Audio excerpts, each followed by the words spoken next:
Reporter Beardclay here, and welcome to the Sparks Show, where we got comedy, news, and two forgettable digs. With Sparks. You've got tiny wrists. Pike. Hates French toast and your children. And you, the committee. Yo, what up, fucker? Subscribe now and become a committee member.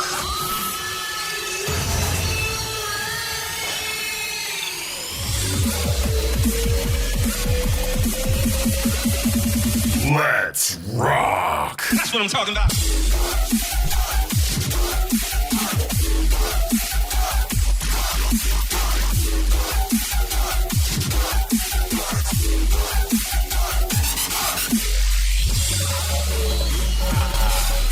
Yeah, the old politician knuckles. You ever notice how a politician doesn't point at you? They don't do this. They don't wag the finger. They turn it inward and they point that knuckle at you. You're right. Why is that? Yeah. Because they're taught, it's not nice to point at people. People don't like to be pointed at them because it feels like you're like, scolding them. Right. So you're talking with your hand, use your knuckle and talk like this. Mm-hmm. I always thought they just had some hand disease where they couldn't open their fingers all the way. That's not it. Yeah, no, the hand disease is a byproduct of taking all this corporate money and this cash from these packs. Just arthritis. Yeah, you're just grabbing this capital all day long. You're just grabbing it. You're like, give me your speech dollars. Yes. Please. So good. Sir, your hands. Stop taking all that money. They're going to become locked in always. It's worth it, son. I must serve, as they say, over and over and over again. I am a public servant. That's why I'm getting continually rich no matter what. I had no idea they were that evil. Wow. Yeah, well, I mean, if they're a politician, I would say 99% of them are pretty much pieces of trash. Well, I thought they were great until your depiction there. Really opened my eyes. Nobody's Rethinking perfect. everything. Nobody's perfect, but you need a politician that at least gives a shit. You're right. I mean, there's got to be a politician that cares a little bit about you as a constituent. It's so obvious, this fucking Ted Cruz. It's hilarious how much he does not give a shit. It's my favorite thing in the world. It's like Ted Cruz isn't worse than all the politicians. He's just more open about it. He flies to Cancun during an absolute emergency in his state, and he flies back and lies about, like, he's not any better or worse. He's just more dumb. He's just dumber about it. Sorry. Didn't he call a reporter an asshole or something? Did you read that? Like, they asked him about it, and he's like, don't be an asshole. Yeah, because, well, someone from his wife's mom's group leaked the text messages from their coordination of Cancun, their trip. So it's like one of their close... The family group text? Yeah! Someone leaked that to the press, which is hilarious. That's what he was saying. Don't be an asshole. Like, dude, you're the asshole. You are the one. You're a piece of shit. You're sworn. Oh, what a piece of shit. Yeah, it's hilarious, though. Everyone's like, fuck Ted Cruz. I'm like, you realize that's what they're all like. They're yelling at Ted Cruz. They're like, dude, don't stop being so open about it. Right. God. My favorite. His hair's really cool. Yeah, and then you got that dumbass haircut. Oh, God. Things have really turned a corner already in 2021. I like it. I like it. Well, if you are warning if we get political on this podcast, not really. No, that's non-financial advisor at Pike Taylor Radio. He is a wonderful man. Make sure you give him a follow on all social media. I am non-financial advisor as well. My chair just fell off. At Sparks Radio on all social media. Jump on there on Instagram because I'm giving out $100 of my stimulus money. Oh my God, Pike. That's right. If you want $100, all you got to do is, you got to like follow, and then you got to tag a person. and then describe them as an emoji. That's what I did. I was like, I don't know what to do. Try this. It's my first time ever giving away money on Instagram. So I was like, sure. That's really good. Thanks. Really, yeah. You should be a social media advisor. I feel like I'm crushing it right now. You know, I could have gave better advice to Ted Cruz than I'm dropping my kids off in another country, and then I promise I'm flying right back. That was my plan the whole time. Even though I brought a suitcase that's for 7 days. Just in case. He's wheeling around a duffel bag like he's going off to basic training. It's like the funniest thing. So funny. Ted Cruz. Nobody likes you. Nobody likes you. I don't think anyone does. 0 people. Not a likable person. Has nothing to do with political parties. It's just a weird, awful human being. My God. So funny. That's my favorite thing. The other favorite thing about Ted Cruz is, remember when he tweeted out porn? And then he blamed his... Kind of. He blamed his... Ha, guys. That was a staff person that accidentally did it. Someone on my staff tweeted that out. It's like... kind of feel like that was you, Ted. Was it a link? A website video? Yeah, it was a link to Pornhub video. That's so good. Do we know what the video was? Yeah. What's his flavor? It was a woman watching another couple fornicate. And it was like a naughty teacher. It was like, my professor seduced me while my girlfriend watched, or something like that. Yeah. Okay. That's not the weirdest thing I've ever heard. No. It could have been much worse. That's probably what he's saying. Really? It's like, oh man, good. That was the first one I was watching. Then I went down the rabbit hole, and I end up to a place where, you regret afterwards. You're like, what's wrong with me? What was I doing? What's going on with my brain? Yeah, once you're on like paid 4 or 5, it's like, wow, what am I doing? What's got me here? Not just here right now, but in my life. What did I do that has taken my brain to go, okay, that's interesting. Let's go into it. The first 60 videos they didn't quite do it. No. We were really Nope. It's amazing how picky you could be with unlimited free. Look, let's describe what the show is. The show, look, it's a comedy show, but we're also going to dabble in some financial stuff. I got some financial stuff today because I think we might be Dude, I Called It. Here on the show. Dude, I Called It. That's right. Dude, Tell me. I Called It. Maybe that should be Tell me more about that. I think that sounds like a segment. Yeah, I will tell you about that here in a minute once we get to the news that matters. And also, we got a celebrity guest on today, Pike. Oh, yeah? Yeah, Tim Harmston. You're the guy who set up the interview. Of course, I would know all about it, wouldn't I? Tim Harmston, very funny man. He's from my part of the country, so we connect on a whole different level. And he's a big fan of my band. So almost everything about him is perfect. What would be not perfect about him? That fact that he's just a man and you can't put all your stock into a human because they'll eventually betray and hurt you.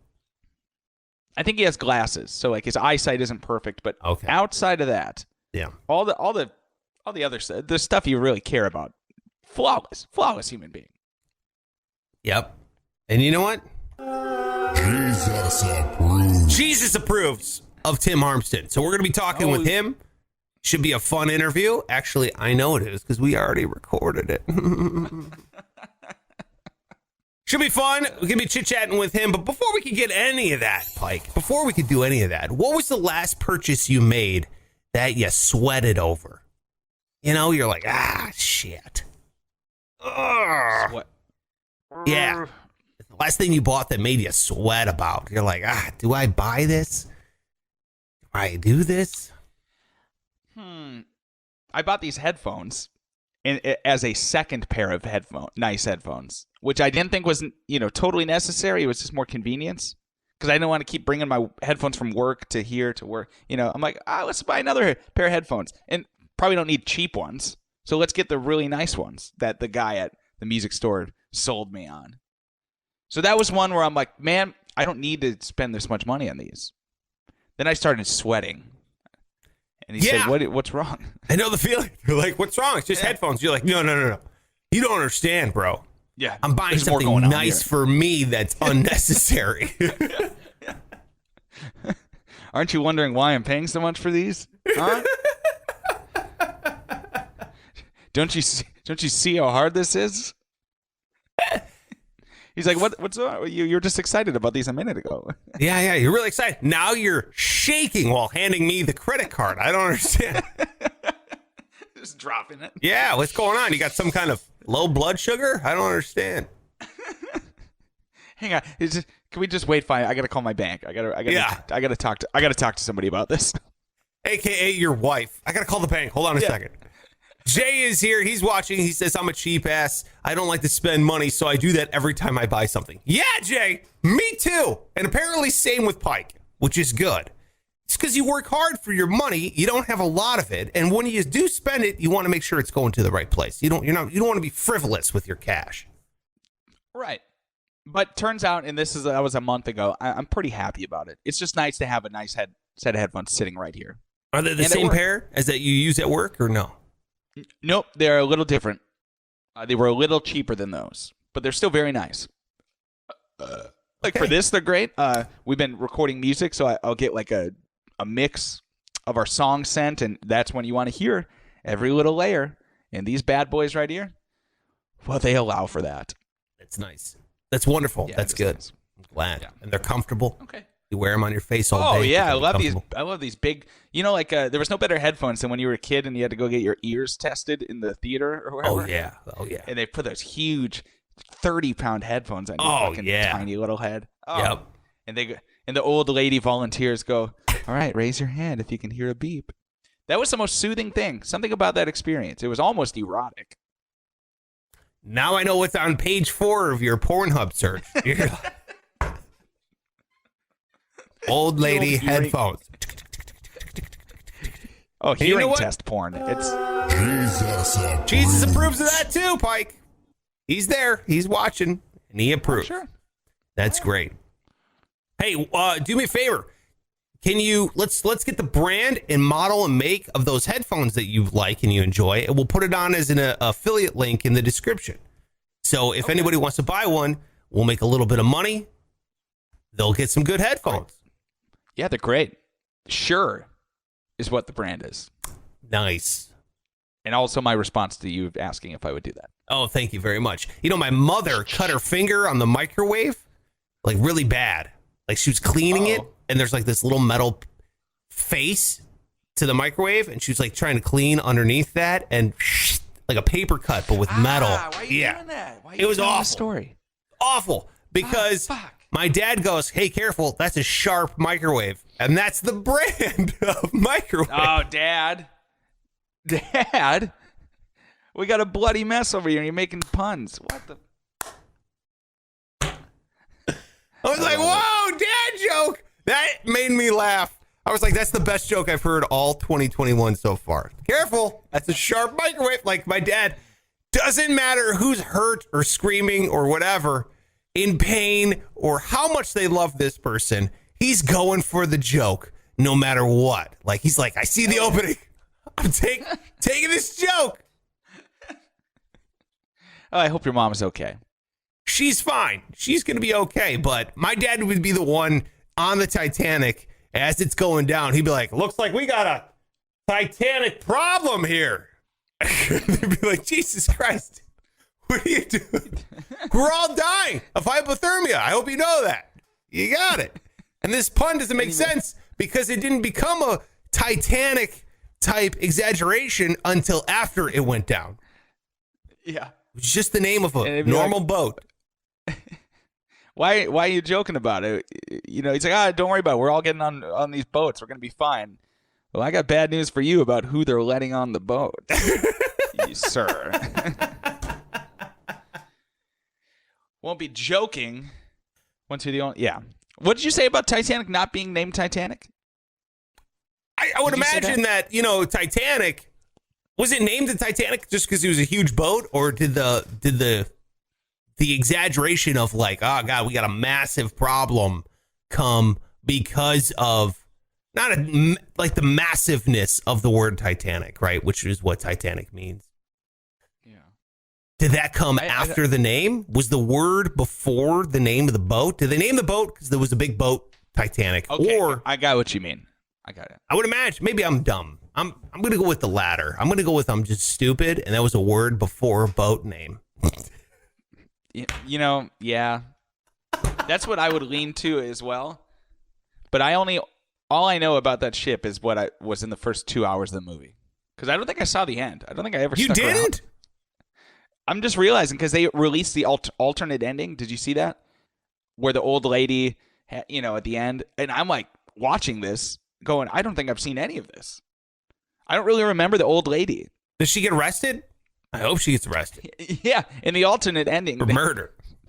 They arrest her. There's enough room on that damn door for two people, and she just confessed that she let him die. She let Jack drown when she could have saved his life. She murdered him.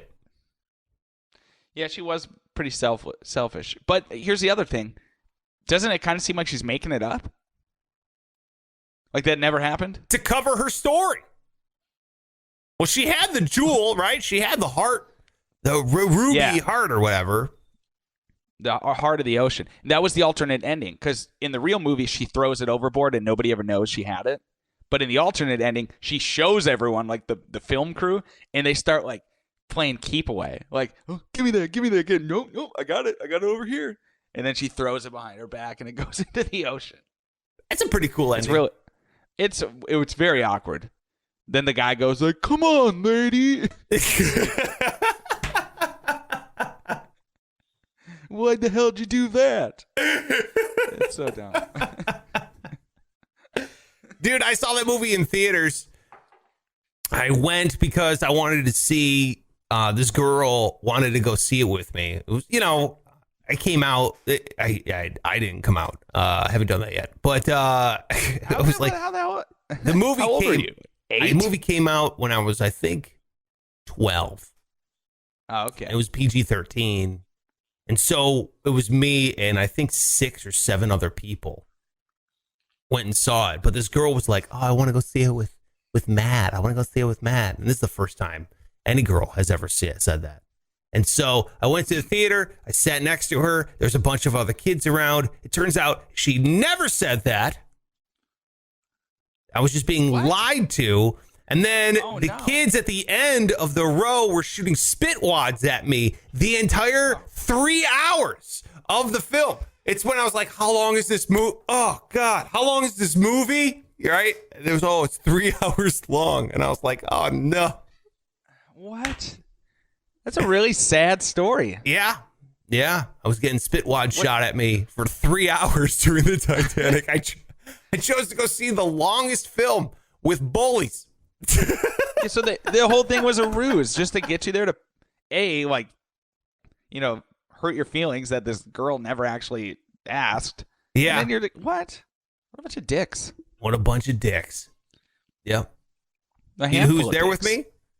Who? GT Bullsand, the same guy who gave me that box of just the Game Gear box, but no Game Gear inside. This guy. Oh, my God. Guy. Oh. Hate him. Not cool. Well. Not cool, bro. Not cool. Sorry. I'm finished. We'll end on that incredibly sad note. Hey, let me ask you this. Oh, yeah. Go ahead, buddy. Sure. At what age were you your most trendy, fashionable, stylish? Present age? Current? Right now? Yeah, I'm pretty sure comedian Max Barth we had on the show said I dressed like normcore. I feel like I'm in. Yeah. That's a made-up word, isn't it? Yeah, I don't know, man. I feel like fashion is cyclical. Like soon we're all going to be like smoking corncob pipes and I read today that the reason I brought it up is that cargo pants are apparently popular again in like the hip hop community. And of course, they're the ones that are setting a lot of the trends. Yeah. Cargo pants. Big ass fucking pockets. So that, yeah, you're right. Cyclical. It all comes back. It all comes back, man. And I feel like if you just wait around long enough, a baseball hat and a hoodie is going to be the style. It's just like, man, you got to just wait for fashion to catch up to you. You don't try to, everyone's just trying to chase fashion. Okay. And I did that. Did I wear super baggy pants? And, yeah, but I never frosted my tips. The most I've ever done in my hair is I used to put gel in my hair when I was a kid. That was a bad idea, but that was it. Dude, everybody did. A ton of it too. Yeah, a ton of it. And I never was trendy. I was the kid getting spit wads shot at me during the Titanic. Yeah, it's true. I'm king of the world. Oh, God, what is going on? Stop it. Yeah, that whole thing. That was me. I was never the trendy kid, period. I guess. I'm glad you brought that. I haven't thought of spitballs in 20 years. Yeah. Remember that? That was a big thing. Always Yep. spitting little pieces of your straw wrapper. Yeah, that was the thing. They were planning on this, dude. It was an ambush because they had like a whole stack of napkins. And then they had the straw from their drink from the movie theater. And it was... Fuck. I've never wished death on a group of kids more than right now. I hate them for you. I don't even remember their names. Don't worry about it. They're all dead to me anyway. Yeah, it's fine. Good. I'm sure they're doing very poorly. Bad job. Look, or no. I'm proud. They're probably sitting in their parents' basement right now, fucking unemployed losers. So, joke's on them. Yeah. You know? Exactly. Look at you now. I know. See? What about you? Trendiest? You were trendy. I can tell. I can just tell that you... No way, man. Oh. In our high school, everybody wore the same shit. Nobody was trendy. And if you wanted to be trendy, you'd get made fun of. Like you had to wear jeans, the same fucking jeans everybody else wore, and just like an assortment of American Eagle shirts, which I suppose. Yeah, that makes sense. You know, it's just what everyone wore. But no, if you branched out at all, like I was afraid to wear like skate shoes, you know, like Vans or DCs or anything like that. I wanted to so bad because I loved like pop punk music and that's what they all wore. But I knew if I wore them, because I had to have done it. It was too late. If I just all of a sudden one day, instead of my Nikes or whatever, showed up with Vans, I was going to get made fun of. And I'd have to like change at lunch. I'd have to go home at lunch and switch shoes. Dude, too small of a town. That's what that is. Yeah. That's too Now small. I got fucking Chuck Taylors right here. Yeah, goddamn right. Look all at me that. now. Yeah. Jay says, I bleached my hair like Chester Bennington in 2001. Now I'm bald. Sad face. That's funny. That's funny. Yeah, dude. You don't catch up to the trends. Here's what you do. Here's my fashion advice from the guy who has zero fashion. You got to just be original. That's just it. Yeah. Don't try to buy labeled name shit. I mean, if you do because you like it, fine. But if you just be an original, buy things you like because you like them, not because other people tell you you should. And that's fashion, in my opinion. Then you're fashionable. Yeah, I'm with that. That's cool. That's cool. Exactly. All right. Well, we got to get to this interview here, man, because we got a lot to cover here with Tim Harmston. A little background on Tim here. Tim is a stand-up comedian. I watched him on. He's been on all the shows, right? I watched him on Letterman. He was on Letterman. What else has he been on? He's been on Last Comic Standing. Yeah, he was on I think 2014. I want to say, but otherwise, yeah, he's just a hilarious comedian, kind of like based out of the Midwest, Minneapolis, Wisconsin, and just hilarious human being. Funny guy. Yeah, funny guy. Can't wait to talk to him. The first time I'm meeting him. Big fan of Low Standards as well. We're going to bring that up, and we're going to be chit-chatting with him. Of course, what's he doing comedy-wise nowadays? It's kind of hard to do any kind of comedy unless you're killing it every day on a podcast. But it'll be interesting to pick his brain, see what a stand-up does here. So, without further ado, let's get to him. Tim, Tim. How's it going? What's going on, man? I'm doing great. Sorry about the technical problems. I'm not. I'm almost 90, and I really the gadgets and stuff. My wife's over here setting up a tripod. I love it. Oh, wow. Say hello to your wife. I will. Hello. Yeah. So she's so far more advanced on all the podcasting stuff. There you go. Okay, great. And then you tighten it right there. You tighten it right there. Okay. And on the side here. How does this go in? Okay. Okay, there it goes. There. Look at that. Put All right. it in there all the way. Sir. Guys, we're having sex. Can you tell? It sounds like it. Stick it in there all the way, Tim. All right. Come on. Oh, it's your stupid thing on the back of there. You gotta go down lower. Oh, yeah, sorry. We got to go down lower. Okay. Yeah. I love how technical your sex is. It's so. It's Yeah, like you clearly should not see my- flexible sex. Well, you should see when we do it at Best Buy. There you go.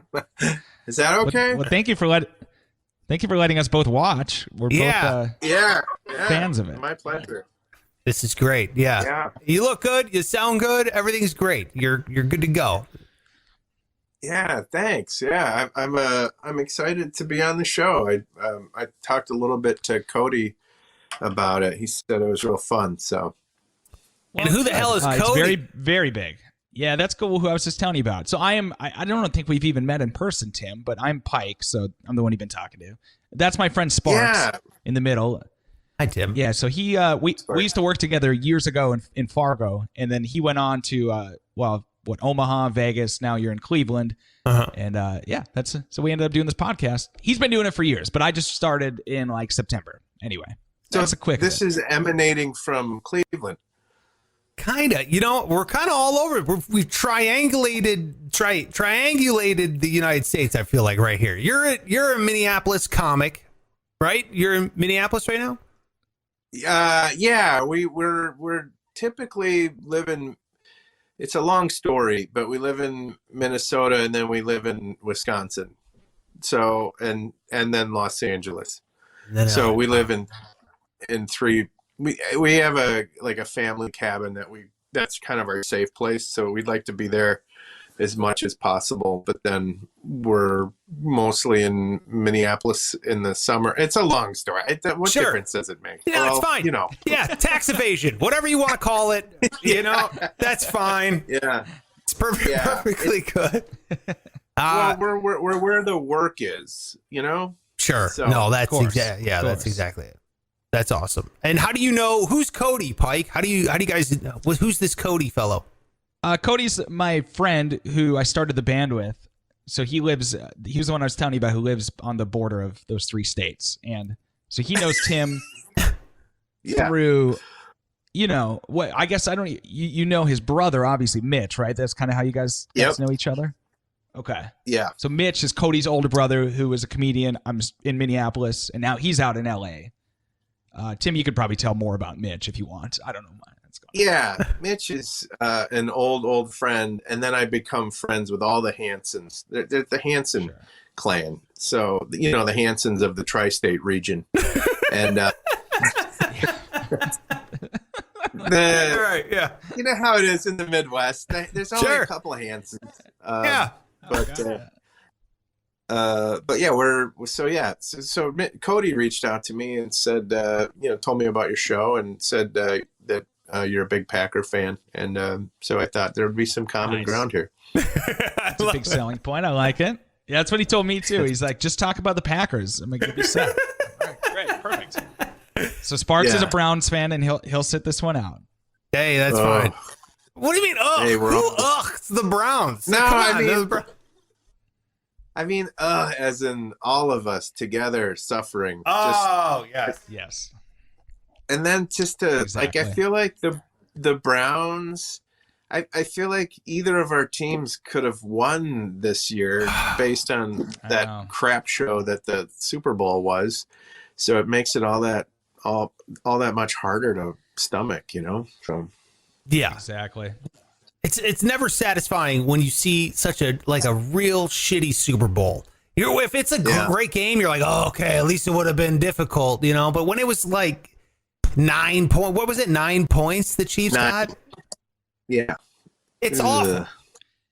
Yeah, and it's sad when you see Aaron Rodgers win the MVP and then you don't get to see him on the final game of the year. It's just like the worst feel. I don't know how to, and I know we can't be like super, as Packer fans, you always have to be grateful. Like I've seen two Super Bowl victories and, in my life. So that's right. No offense, but that's more than the Browns. And, yeah, but it's just you. So I feel ungrateful when I bitch because I bitch and I bitch and I bitch, but it's like, how do you not surround Rodgers with the best team every year? He's amazing. And it's just, it never, I get so angry that he should have 6 or 7 rings. That's my feeling. He's so good. Honestly, he's good enough. It's just, and this year, like the defense was actually half of a shit worth of a squad, so that's when the last time we won the Super Bowl, the last time he had a decent defense at all. So I feel like this year, if we could just get there, after that, it's like, okay, one game's one game, but just to miss out on even all the freaking hype for the 2 weeks leading up, I just had to turn everything off because it's just painful. Me too. I got extra drunk for that Super Bowl. Yeah.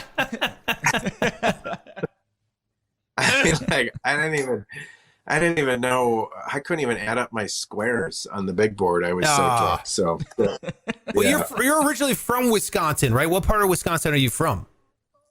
I'm from the western part. It's called Menominee, which is over by Eau Claire. Okay. Chippewa Falls over there. If you've ever heard of UW Stout. No, I haven't. No. Okay. Sorry. Yeah. No, I haven't. But I know that there's a huge, once you start going like western Wisconsin, there's got to be a little bit. I mean, you're so close to a big city, right? Minneapolis, St. Paul, to the Twin Cities. Yeah. There's got to be some sort of like bleed over of like Twins fans, and then you have like Packers fans hating Vikings fans, and then vice versa, kind of a thing. I'm a big Minnesota Wild fan and a Twins fan. I grew up with Kirby Puckett. Sure.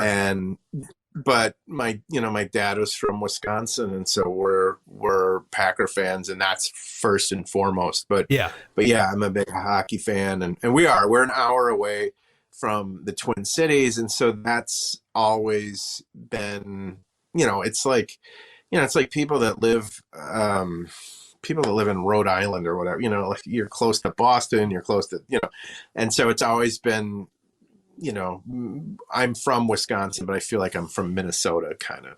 Sure. If that makes sense. Yeah, man. But yeah. Right on the border and hanging out there, going to Twins games, probably growing up, like you said, Kirby Puckett, like just a legend in his own right. Yeah, of course. You feel a connection. You feel a connection to the city. Prior to the, and Tim, you'll remember the years where he started to go blind and started just blindly was grabbing breasts in public bathrooms. Yeah. That was a sad time for Minnesota. Yeah. And then he owned a car wash or something. Like Kirby. It wasn't all bad then. I like to think, because Kirby Puckett got hit in the eye with a fastball. Wasn't that what happened? Yeah. Or it was foul. No, it was a pitch. I think it was Pedro Martinez. Yeah. Oh, wow. That makes it worse. So it was coming in. Yeah. It was coming in hard. Yeah.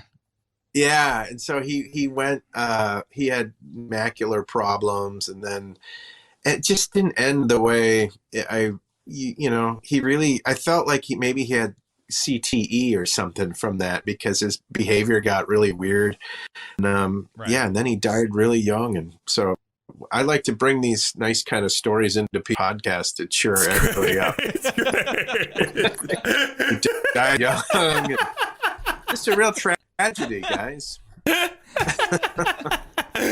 Yeah. I think great ending there. Great happy note. It's like, but he's a legend in his own right that died young, thanks to CTE and brain damage, and he was blind on the way out.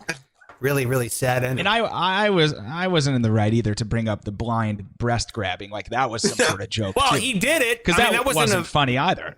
Yeah, but still, that was like part of his legacy of Kirby Puckett. You know, there was it was a weird decline. It wasn't your normal, Mr. 3000 kind of a thing.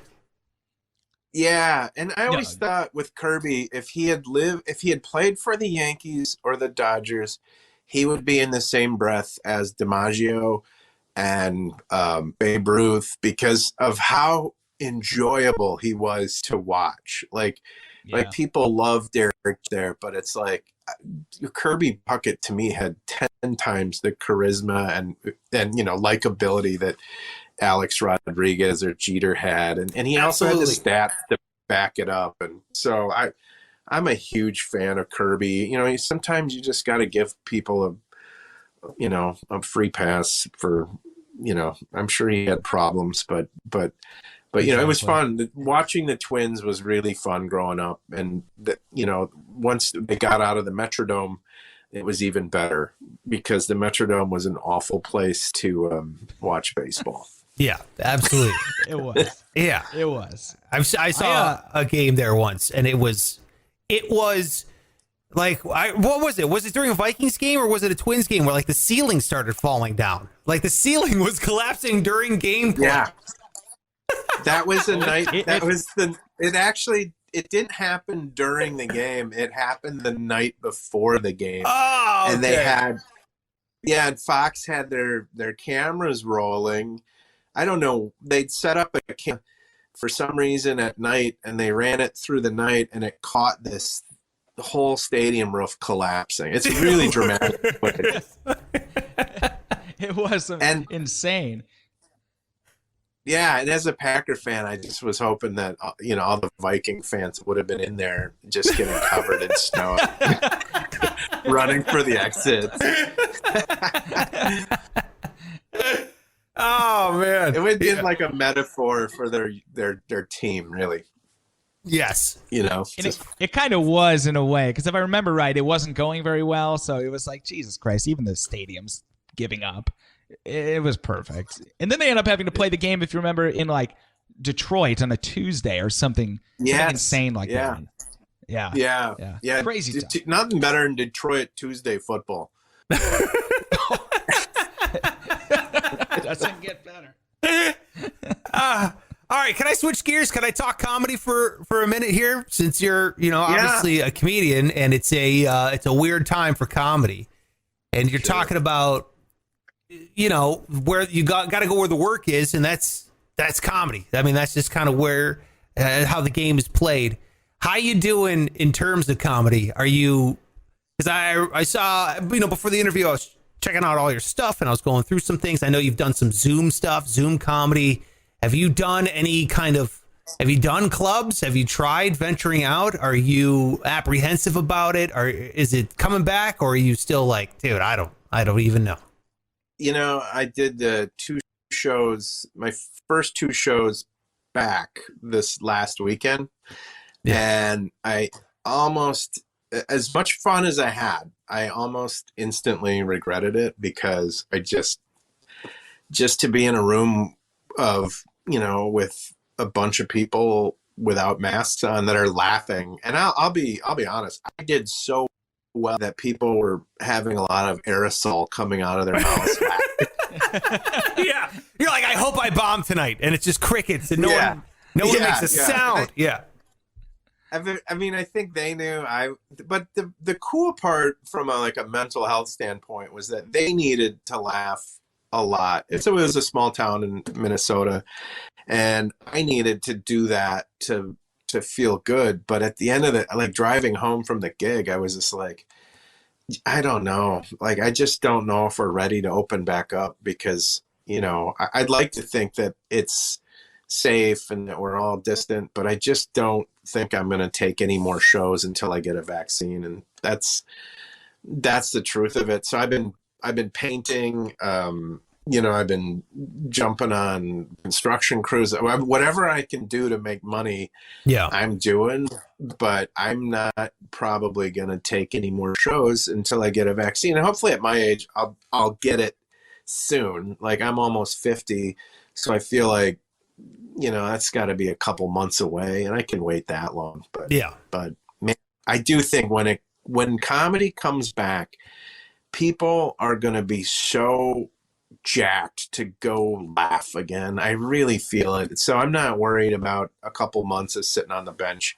You know, and I do some comedy clubs. I do a lot of like special events and corporate things. I do some casinos and small theaters. And so I don't know how many comedy clubs are going to survive this, because how many businesses can just shut off for like a year and not, you know, and then continue going. But whatever happens, I'll just be super excited to, you know, tell jokes again. So, but it's funny because the two shows I did some like pandemic material, and people don't want to talk about that anymore. They want to just get over this, and I don't blame them. Absolutely. Yeah, I read like TV shows, even like Sex and the City, which I don't care about at all. But if I were to watch it, it would be mostly for the sex and then a little bit of the city. And they mentioned they were going to weave in like the pandemic storyline. I'm like, what? Who is going to tune in to be like, I wonder what the Hollywood version of this is? You know, the shit you've gone through. If it was just, there was a little more bullshit with it. Let's check this out. Yeah, exactly. Yeah. People want that escape. So like you're saying, they want to check out. There's a movie on HBO right now. It's called The Lockdown. And my wife was like, hey, what's that about? And I was like, oh, it's about the pandemic or whatever. And she's like, oh God, no, please. Next. Like, get it out of here. And I was like, I am right there with you. That is going to be the least watched movie for the next 10 years. Nobody wants to even, like, don't even mention it. Don't bring it up, you know, that kind of thing. Like, we're still in it. And a lot of people are now focusing on like, oh, well, the next one that's coming. I'm like, can we get through one? I need to get through one first. What are we doing here? Oh, the variants and all this. I'm like, no. Like I'm in a basement for a year. I feel like Brendan Fraser in that movie, you know, with a bomb shelter. Christopher Walken did it. Pike never saw it. No. Well, I still have I have maybe, like, it seems like time I go out, I pick up a hand sanitizer, so I'll have enough hand sand for the next one. Like I find them everywhere, you know, like in the glove box, and there's like 4 of them stuffed, you know, above the visor. It's like, you know, I'll have hand sand, but it's awesome. Let's just get over this one. I know. Well, I was checking out all your stuff. Pike was, you know, give me the rundown and everything, so I was very excited to talk to you. And I would love to. How long ago was your spot on Letterman? Because I watched it. It was great. You had, dude, what a laughs you were getting, dude. I was like so happy for you, because it just, dude, every single line was hitting. And I know I don't know how long ago it was. How long ago did you do Letterman? I don't even know. It was it was maybe like 2013, maybe. I mean, I'm embarrassed to say how long ago that was, but no, don't. I would be, dude. Are you kidding me? You absolutely erupted that room, and what a place to do it. But I was just curious to pick your brain about what happens before the show. Does he come in? Does he say hi? Is it like, you know, is there a little powwow beforehand? Make sure he doesn't mess up your name. You know what I mean? He's like, Tim, right? Tim? You know, I thought that might happen, but it really, according to the people, the producers and that I talked to, they said that he doesn't really talk to anybody anymore. Like even medium, moderate celebrities, like he, at the end of his run, he was just very much come in, get the jokes from the writers, do the show, and get out of there. Like he wasn't like kind of hanging around with people. And so what happened was the dressing rooms are on the third floor, and Chris Evans from what is it? Yeah, Captain America. Yeah, he was up there. He was one of the Captain guests. America. Yeah. So we were up there, and but then I don't. If you love Letterman, you know all the side characters like Biff Henderson. Sure. Yeah. And so Biff came up to introduce himself, and I just about crapped my pants. Like I was, that's awesome. I grew up with Dave, and so I watched him every night for decades, and then. Sure. So you don't really talk to anybody. But the thing that I found cool was that like the sound engineer was from Minnesota, grew up in Minneapolis. The intern that answered the door when I knocked on the side door, he was a fan from Minnesota. He was going to college out there. There's a bunch of Minnesota people on the crew, and that kind of made it really unique. I don't know, it made me feel at home and relaxed a little bit more. And because I was pretty nervous. And then when you go out to do the show, the set is really small. It looks big on TV, but it's very tiny. And so I ended up Paul Schaefer is like where you could reach out and high five him from where you stand. And, yeah, I mean literally like maybe 3.5, 4 feet away. And so the first joke that I did, the one about the auto insurance, Paul basically spit out his drink laughing, and and I did everything I could to not look over there and like give him like this is going good then, right? And really gave me a real boost, I guess, having Paul laugh right there. So amazing. You got a spit take from Paul Schaefer. God, that's just amazing. Yeah. You got that forever now. Yeah, it's a good memory. And then I guess the next night they had Brian Williams from NBC News on, and he was apparently he couldn't stop saying one of my jokes, so the producer emailed me and said, "Yeah, Brian Williams is a big fan." So really? Oh, wow. Dude, wasn't he the one that was like lying? He was lying about being in Iraq or something like that, right? Is he? He could have been lying about my jokes. Stealing jokes. Then I found out that was his second lie, Pike. His first one was apparently an email to a late show producer, I should say. Yeah. Right. Dude, that's awesome. Is that one of the more surreal moments you've had, like walking out on stage? It's gotta be, because it's one of those things you grow up with, and you're like, I'm here, I did it. This is the thing. Yeah.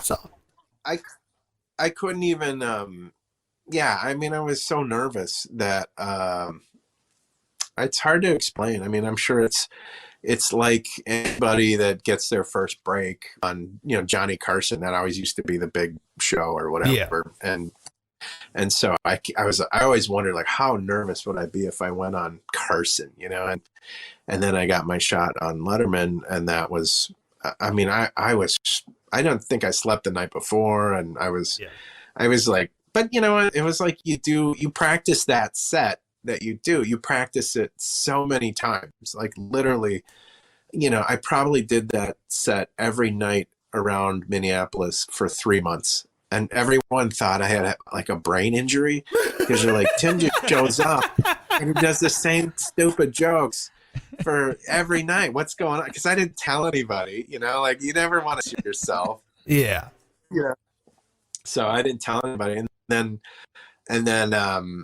I didn't even tell my mom. And then all of a sudden, all these old people that had TV Guide, like started calling my mom, like, it says Tim Harmston's going to be on the show tonight. My mom calls me and she's like, do you have something to tell me? So.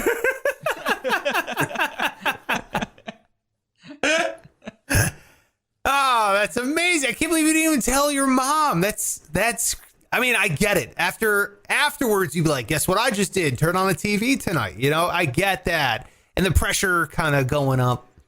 It's almost like doing a show in front of all your friends and family. You don't want to. Yeah, I kind of understand that. But to commit to it and go through with it, that's impressive. To not tell anybody in town with your mother. Are you kidding me? Like that's amazing. Yeah, I really did commit to that. So I think I told people about an hour before the show aired. So, yeah. Wow. Is your mom, Tim? Because I listen, your new album or the one that was out last year. You kind of talk about your mom a lot, and she's busting your balls about like losing weight. I mean, how much of a caricature of her actual self is she in your material, or is that exactly how she is? She's my mom's Canadian, and so when she busts my balls, it's always in like that sort of nice Canadian church secretary way. So, but yeah, she definitely is. She's a part of my act for sure, but I don't. I'm much more. I'm much more shaped as a person by her and that's where the humor comes from. I think more so. She's very funny. My mom is super funny. And so, but yeah, it took me a while to kind of incorporate her into the act because it's like your mom, you don't want to hurt her feelings. Yeah. I didn't let her know I did stand up for 7 years. Jesus, and I was Tim, already you're playing it close to the chest here. What is going on?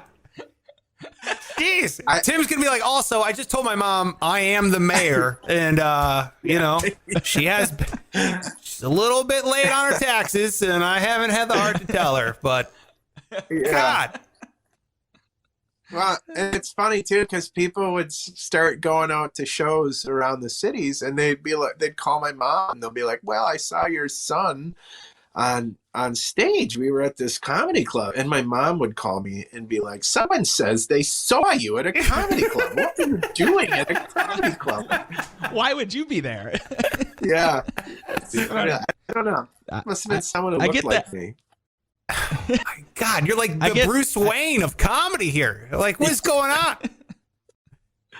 I was just ashamed. Like, I don't know why I was ashamed about it, but I was. Like, I never wanted anyone to know that I swore or, when you first start, you come up with these premises, they're very unpolished and you're really, peeling off some layers of personality. And sometimes, you're doing a joke about, I don't know, banging your first girlfriend or whatever. And so I don't want my mom to hear this, right. And it's just, right. You just have thoughts. And so anyway, I sort of get that because, like doing radio where I was from, like just within my hometown, they would always want to bring up these like, banging your girlfriend or just things from growing up. And it's like, there's a pretty good chance that not just her, but her mom is listening as well. So, I don't want to talk about that. And so now I moved across the country and I'm still doing radio. So I can just like make up whatever the hell I want to talk about, get into gross detail about everything. It's really nice when, you kind of have that protection of anybody who matters hearing it. Yeah, absolutely. Yeah.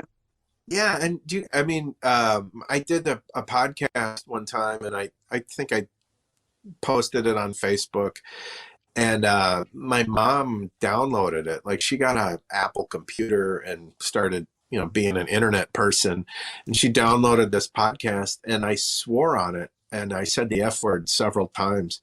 And she called me and just gave me like the riot act. And I was like, now I didn't tell you I did comedy for 7 years. Yeah. So you do. I don't, and I'm not filthy. I mean, I know, Pike, you listen to my album. So I don't think I'm a dirty comic, but.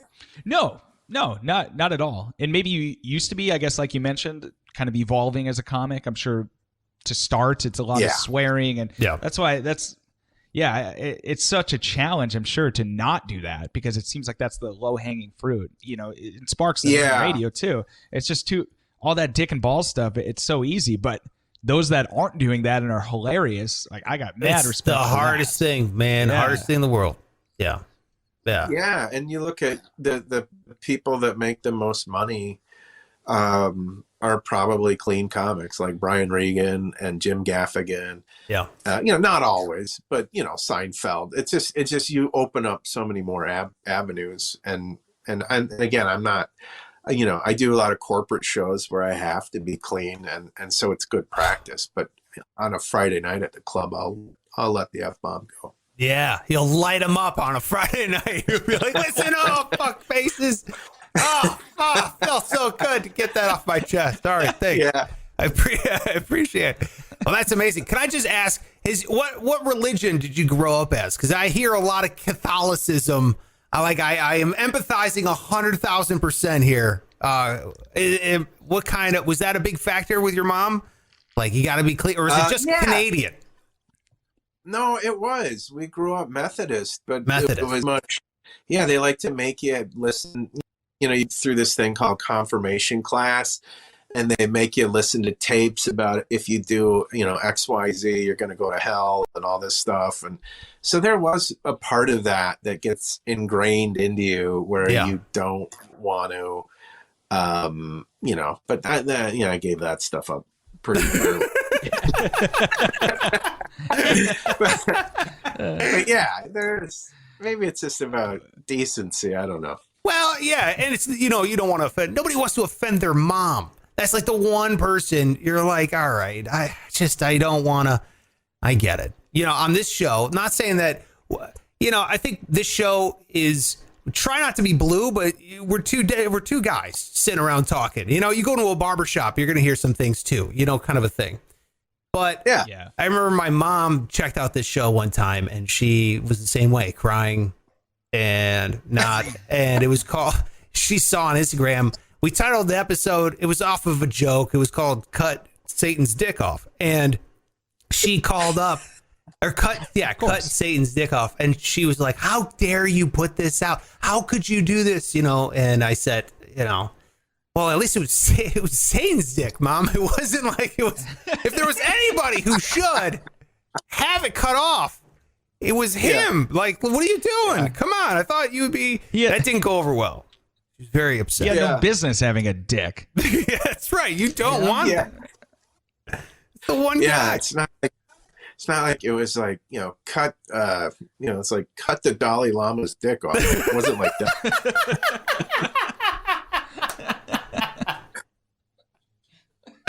We would have gotten more downloads. Damn it, Tim.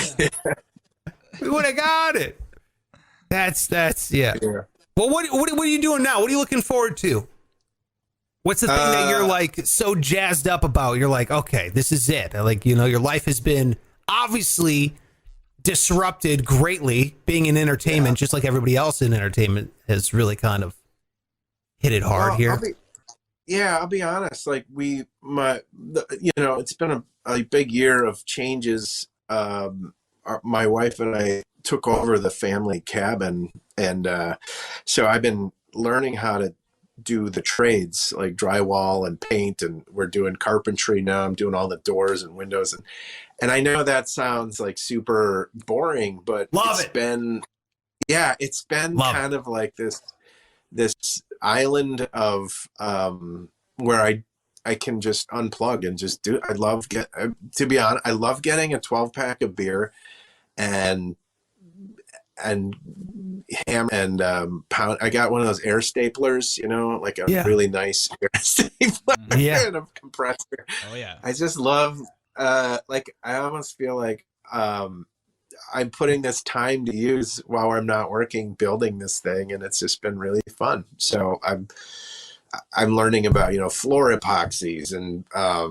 drywall joints and just like everything that you can research on YouTube. We're doing it all ourselves, and so we just installed a gas dryer today, and we're doing it. I love it. So it's been So I don't even give a shit about comedy. Oh, that's great. That's good. It's the house that COVID built. You know what I mean? It's like the house that you're like, the pandemic. The fruits of our labor will pay off. Because you could be out there. That's awesome. That's great. Yeah, I sort of have now. Go ahead, Pike. Well, Tim, you're kind of doing like the big leagues of being a man, but I've just started to, like, for me, getting a hammer in my own like level. I don't even have to use the app on my phone anymore. Like, it's kind of been cool. Yep. So I'm like hanging shit up, and for me, that's like pretty cool. So we kind of like, as you can see a guitar back here. I'm just mounting shit and hanging up every photo we have because I think it's so badass for me to. You're equating building a cabin to hanging a picture. That's not equal, man. Oh, I left one part out. I also got a stud finder, so we're finding like the proper places to hang things. So yeah, it's pretty next level. So I know what you mean, essentially. It's pretty great. That's where it starts. My wife got me a chainsaw.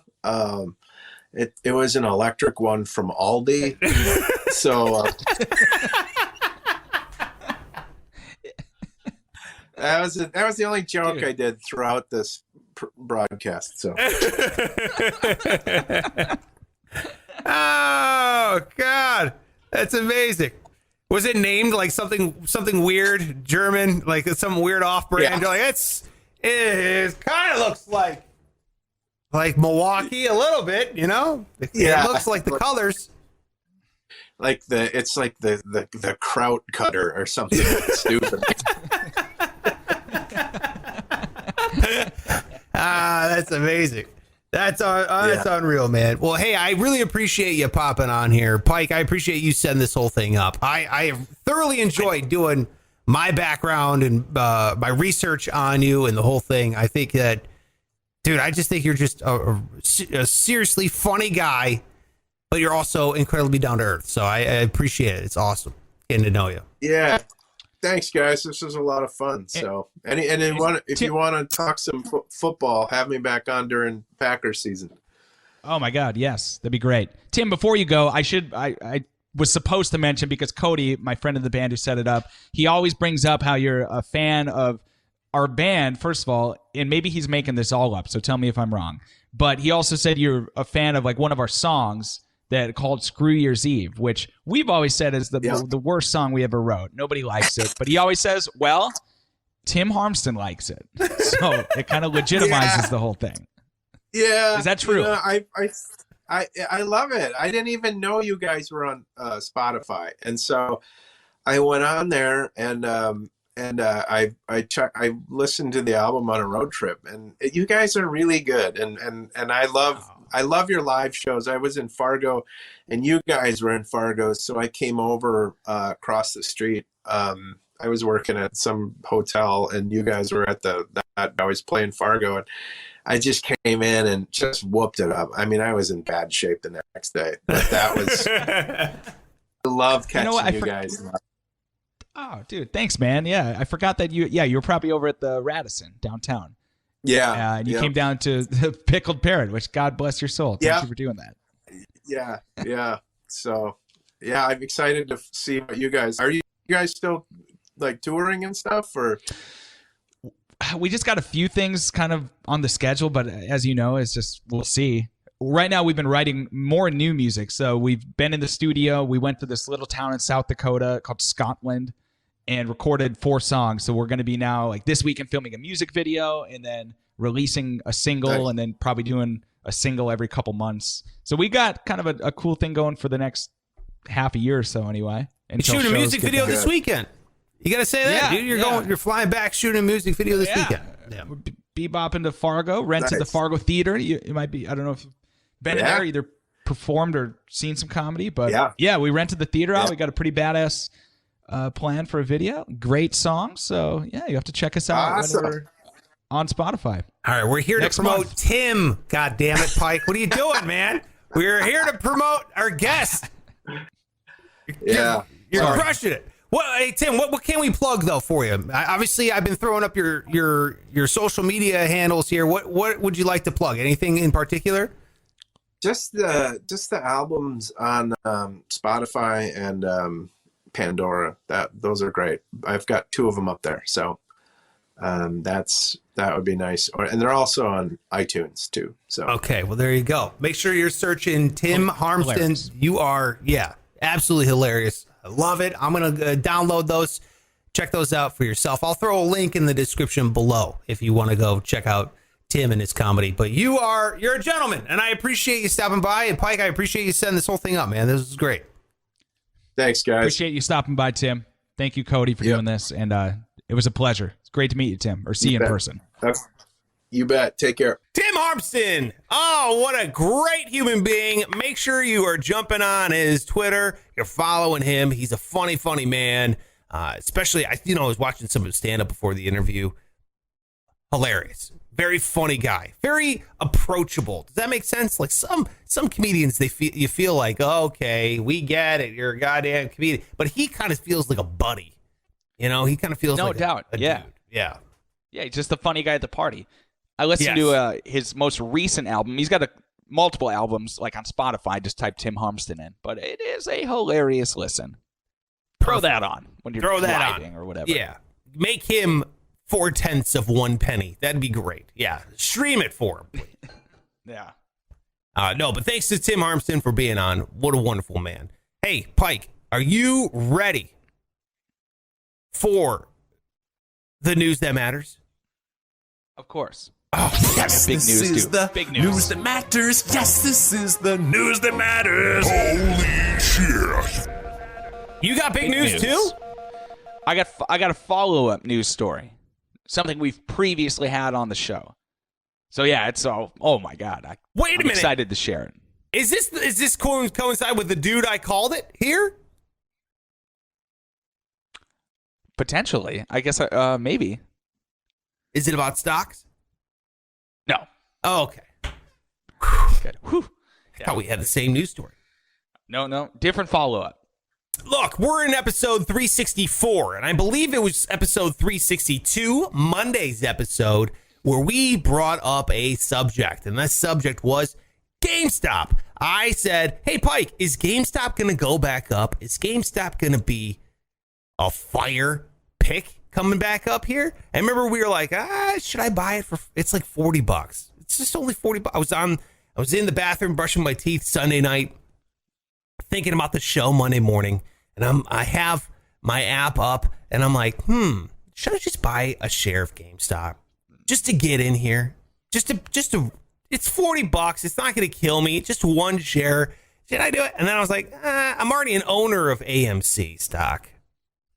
Yeah. That one didn't pay off. Maybe I should just stick to my long-term index fund and get out of these whole, fly by the seat of your pants, single stock, essentially bets, right? I don't want to do this. This isn't what I want. And then I was talking to you after the show Monday. I was like, hey man, Wall Street bets are coming back. Keith Gill had just testified to Congress. He said he likes the stock. He actually doubled down on the shares. Now you got these meme stocks. I feel like another breath of life is coming back into it. People are still holding the bag when they bought it at $350 a share. They're obviously going to be promoting and trying to circulate the news to buy some GameStop. I feel like it's coming back. I feel like it's going to come back. Yesterday, I paid Pike. very little attention, but yes, that sounds like it might be coming back. Well, yesterday, Pike, GameStop surges over 100%. They have to halt trading yet again. Oh, no way. Yeah. And now in futures, it's up over 67% again as of this morning before the market opens here in about a half hour as we're taping this show. So you're looking at a 167% increase from yesterday. Well, what the hell? Damn it! Yeah, you're $40. I'll be looking all right now. Yeah, I'd be up over. I'd be like, I can't remember what it is. Here, I'll just check right now. I'll just check to see what it's looking at. GameStop, $120 or something, right? GME $100 stock. No, it's over $100. $168 as of last night. Sure. I meant your $40 that you were potentially going to. Oh, I see what you mean. Yes. Isn't that nuts? And now they're all saying, "Oh yeah, dude, this could be blah blah blah blah blah blah blah." Start to ride up again. So Is it dude I called it? I think it might be dude I called it. I mean, yeah, I guess. But it's not the most insane. I called it. No, not at all. Do you want me to give you more credit? No, I don't deserve any credit. I was just trying to read what other people are posting. So no. You know what? Take the dude I called away from me. That's fine. But we can take AMC stocks are now going up as well. I think they had a 15% increase. I'm probably wrong on that number, but they had a 15% increase over yesterday as well. So I'm holding the bag on $200 worth of AMC stock. That's what I bought. And not good. Still in the red on AMC. I just wanted to be part of it. I just want to be a part of it. So look, if you're ever thinking about investing, one, talk to a financial professional. We're not financial professionals. This is an entertainment podcast. And I say this mostly every time so you don't sue us. Two, don't invest in single stocks unless it's disposable money, unless you just want to do it for fun, because it's essentially putting money on the roulette wheel and seeing where that ball drops. That's it's a little slower is the nice thing. It's not like you set it down, they take it, then you walk away and you go, fuck, what am I going to eat now? Yeah, and I've had that. I was at a bachelor party and I was like, all right, my budget for this is $150 tonight for gambling money. That's my gambling money. Yeah. And I lost it in under 2 minutes at the beginning of the night. Yeah. And I was like, this is an awful bachelor party. This is the worst. I hate it. I want to go home. Yeah, I've been there first night in Vegas many times. Oh, this is my budget for the whole trip. And like, we're at the first table at the first casino. It's like, oh, okay. Well, what else is there to do in Vegas? Yeah. Oh boy, I don't want to buy a $20 beer either. So, shit. I don't know what I'm going to do. So, if you're thinking about investing in stocks, we're going to cover this in depth coming on up here. But what do I always tell you, Pike? What do I always say about when I'm talking about the stock market? What's the best? What is the best bang for your buck? Which specific stock? No, opposite. Index funds, low cost index funds. Right, a more diversified portfolio. Put little drops in several different buckets. Yes, exactly. All you got to do is go to a index fund. There's a couple that I use personally. You don't have to get. They have ETFs, which stands for electronic traded fund, I believe is what it is. And so you don't need a certain set dollar amount in order to follow these indexes, right? Because normally, like with Vanguard, you would need $3,000 or $10,000 to invest to get into these index funds. Well, now they have ETFs that follow those index funds. So it's essentially the same exact thing. So it's nice. So, yeah, because in a pandemic, first of all, nobody knows what's going to happen with the stock market. Nobody knows anything what's going to happen with GameStop or AMC or Microsoft or ExxonMobil or any of this nonsense. Nobody knows anything. So what you do to mitigate your risk is exactly right, Pike. You diversify. That's what you do. You put your money into all these little buckets. Well, the best way to diversify is to literally put your money into every single bucket in the stock market, because who knows? A pandemic can hit and then AMC movie theaters can't open because nobody can go see a movie. However, Zoom explodes because everyone's on Zoom chit-chatting. So if you had all your money in AMC, you're screwed. If you had all your money into Zoom, you were doing great. But who knows when that's going to flip-flop, or who knows when that's going to even out. But if you had a little bit in AMC and a little bit in Zoom, that's already evened out. And what it is we're going to get to the 4% rule here on the show.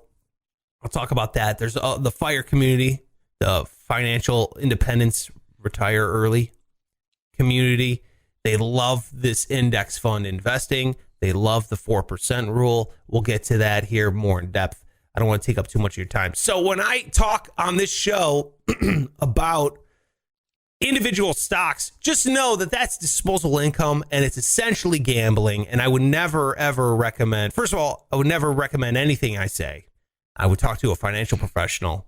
That's, again, covering my ass here because I really don't want to get sued. But I would also not recommend putting it into single stocks unless you consider that's freebie money. You know what I mean? Kind of, you're hanging yourself out there for a lot of risk. It depends on your risk tolerance, But that's exciting, and if that's what you want to do, like if it were to be equated to gambling, which I like to do, the safe way would be playing a $2 hand on 5 different spots on the table. It's like, well, yeah, you might win 2 of them, you might win all of them, yeah, you might win none of them. But how exciting is that? Not really. Why don't we just put $100 on one hand? All or nothing, No, that's awful. I think that's more fun. And hey, listen, you're just going to die anyway. So what the hell? All right. If we're going to talk finances on the show, your motto can't be, we're going to die anyway. That's the worst financial podcast I've ever heard in my life. You know what? We're going to die anyway. Just blow all your cash and be homeless here by next month. It'll be a great month, but in 30 years, you're going to be, that's the opposite of what we're trying to preach. Opposite. Or you could be rich. God. Don't be Pike. If you had you had a coin that one side of it you would be homeless, the other side you'd be rich beyond your imagination, would you flip that coin? No, because you're equating it to a 50-50 chance, which is absolutely not. The odds are astronomically not in your favor. In my scenario, which was made up, it is 50-50. So why don't you play along? No wonder those kids brought you to that movie theater to spit shit at you. You're not even rolling a 12-sided die here. You're rolling like a 6 million to 1 die.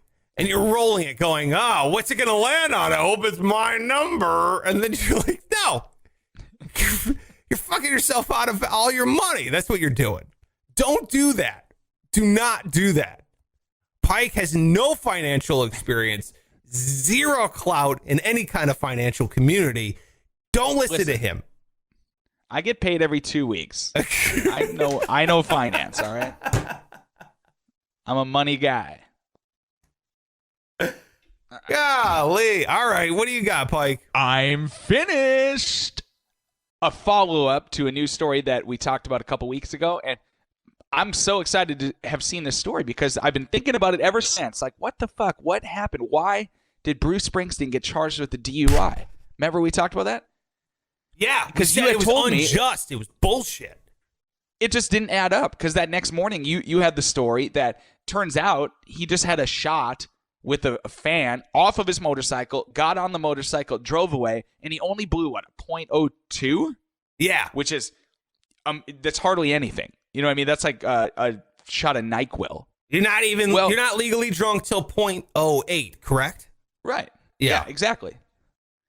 So, turns out they've dropped the DUI charges. They ended up giving him drinking in a federal park. You know, you can't just drink in a park. And so he got a $450 or $540 fine. The judge asked him how long he needed to pay it. He said, "I think I can pay that immediately." And nice. So there shouldn't be an issue. Yeah. So they dropped it, which it's now Jeep, who immediately took that commercial off the air before so they could find the facts. They're putting that back on. It's already on TV again. You're damn right it should be on. The goddamn boss. But how the don't give him the benefit of the doubt. Come on, man. Who's writing that ticket going, well, it was only a .02. I mean, unbelievable, right? Broke ass the damage city of where's he from? He's from, I know, like Asbury Park. Jersey somewhere. Yeah, Jersey. Yeah. What was the name of the town in Jersey? Asbury Park. Was it? You know where it was? Wasn't it in Sandy Hook? That's right. Sandy Hook. Those broke ass, that police department needs some cash, dude. So they're like, you know who we can get? Fucking Bruce Springsteen right over there. Look at him. I saw him. We need to meet that quota. All the cops say that there's no quota, but it's kind of like, it feels like there's a quota. Feels like you got to make those monthly budgets. And then they're like, oh, we make our money off of property taxes or whatever. That's it. And I'm like, kind of feels like everybody's out near a certain time of the month that everyone's writing tickets. Yeah. First day on the job, they're like, hey, listen, people are going to ask you about the quota. There is a quota, no doubt, but you're going to tell them there's not. So Correct. That's how we do it here. That's how we have to do it. Okay. Right. Yeah. And by the way, if cops just want you to slow down for the safety of other citizens and other residents, why don't they just park their car next to the freeway? Because everyone jams on their brakes when you're driving by them. That slows everyone down. You don't have to write a ticket. Everyone's slowing down because they see you, you know? Yeah. There should be just prop police cars everywhere. Some it. are real. All you need is one of them to be real for everybody to go, well, I'm not going to risk it. That's either a pretend car or a real one. Yeah, you don't know. You don't know. By the way, they've done a ton of studies on this. Speed is not what kills people in car accidents. It's actually two things. Road conditions, which, yes, I know you're saying, oh, well, if you're speeding when it's fucking snowing out. Most people don't speed when it's snowing out. Two, being slow is what kills, because most vehicle accidents are from people going too slow, the people behind them going fast over the speed limit. It's the lane change that kills people. So if you're accelerating... And the blunt force trauma. Oh, definitely. That plays a part. But when you change lanes, that's the highest percentage of an accident. That's usually when it happens, is when you're getting out of your lane. And people change lanes because the car in front of them isn't going the speed that they are. So what they'll do is they'll try to pass. So it's the passing that kills people. Salud. You see what I mean? Sneezed. You know what I mean? I know what you mean. Dude, the interstate that I take to work is an absolute death trap. The other day, a Jeep fell off of the interstate. And it's like one of these, it was quite a fall. They didn't die, amazingly, but yeah, somebody switched lanes and rammed this Jeep, and the Jeep flipped over the edge. Jesus Christ. It's insane. I know. But yeah, no, it's nuts. People flying in and out like fucking crazy. Yeah, it's that flying in and out that's going to get people killed. If they just had one lane where they went as fast as they want, and this lane where you don't go as fast, and this lane where you go slow as fuck, and everyone abides by that, you'll be fine. That's what the Autobahn is in Germany. Well, that's what it's supposed to be, right? That's it. They invented it. Follow them. They've done the research. Yeah. But it's the guys that are going like kind of fast that are in the fast lane, but then the guys that want to go super duper fast, so then they use every lane. They're literally just every opening they see. It's like, vroom, vroom, vroom. Those assholes are the ones killing people. Yep. Dude, I almost saw an accident. A guy cut over 5 lanes of traffic in front of me, went around. I was in the middle lane, like one of the middle lanes. It's 5 lanes wide. One of the middle lanes, he comes up over 100 miles an hour behind me, gets over 2 lanes, then cuts back all the way from the far left all the way to the far right into the shoulder. He's using a shoulder. Well, he didn't see that it said one of those signs that's like, men at work entering work construction zone was in the shoulder, parked there. So now he's going 100 miles an hour back to it.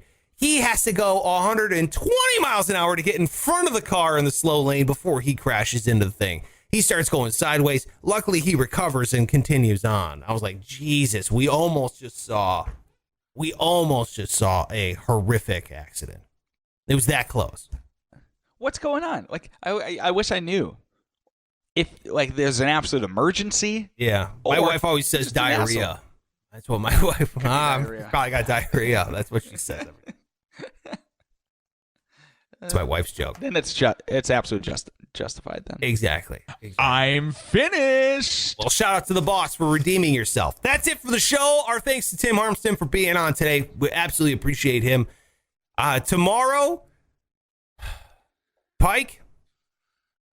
What? You're not on. You're not here. Nope. It's going to be vacation day burnt. Greg Salerno. I know you don't have that many left here on the old Spark Show. You get 2 vacation days a year. That's it. That's all you get. I have to start using my quote sick days. Correct. Sick days are different because you have an endless amount of sick days. Oh, perfect. Yeah, you only get 2 vacation days, but you can get sick a lot. Well, Greg will be great. Greg will be great. Maybe I'll watch. 5 on Friday. Tomorrow should be a fun one. Make sure you're following this non-financial planner / great and very, very, very sickly man. I don't know. He seems like he's going to get sick a lot in the future. At Pike Taylor Radio on all social media. I am at Sparks Radio on all social media. Go and jump on Instagram because that's where I'm giving out $100. And it's really easy if you want it. The winner, I will Venmo, Cash App, Zelle, whatever the fuck they're called now. There's 9 million of them. We're going to send you some cash thanks to the government because it's part of my stimulus money I'm giving out. So that's it. Make sure you hit the subscribe button. Tell a friend. We appreciate you being here. Any last words, Pike? Oh, I just hope everybody has a fine weekend. Yeah, keep rubbing it in because you're already done. Those over, motherfuckers. Now get out of here.